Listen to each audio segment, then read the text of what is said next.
All right, let's just talk a little bit about the control panel here on our Vibe model.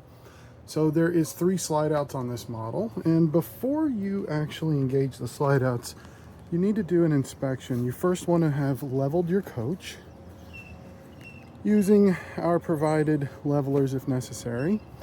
And you need to do an inspection on both sides to make sure that there's nothing that's going to hit the slide outs or that the slide outs are going to run into. So like you can see, there's a power box back there. Now I've already looked, it's clear, but you really need to be cautious about this at your campsite because there could be trees or power boxes or all kinds of other things. But so long as you're clear, you've checked on both sides.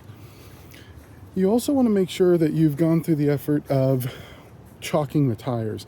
Now I chalked the wheels on the other side to make sure that it can't move.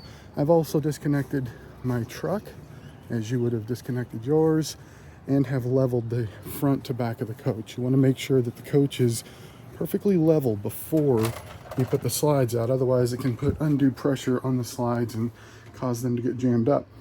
So we're going to start with this slide right here. This is our main room. Now the main thing that we're looking for here is you can actually listen to the motor, and it's going to change sounds once it gets extended. You also just really want to watch, because as you can tell, this wall is not going to be able to go past that one, and you don't want to overdo it or you can cause damage. So did you hear that motor? It started whining a little. You want to go ahead and let off at that point and then just tap it back in just a little to take some of the pressure off of that slide. Now we're going to do the next one. That's going to be the bedroom slide.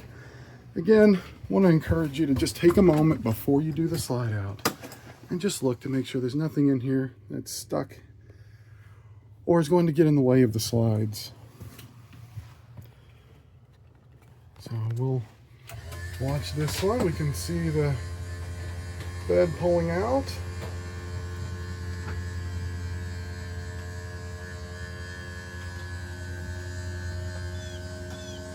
And it helps if you have somebody with you, but if you don't, again, just listen. You can hear the motor.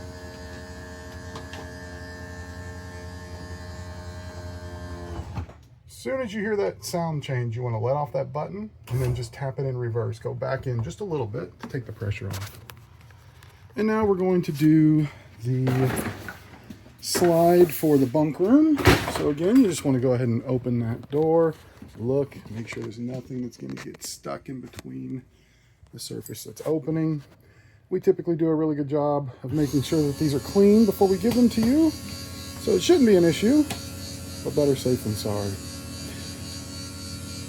The key here is you do not want to overextend. If you do, it'll damage the motors, the pulley system, or the slide itself. It would be a very expensive repair. Right there. And then we'll just tap it back in a little bit. And that's how we extend and retract the 3 slide outs on this coach.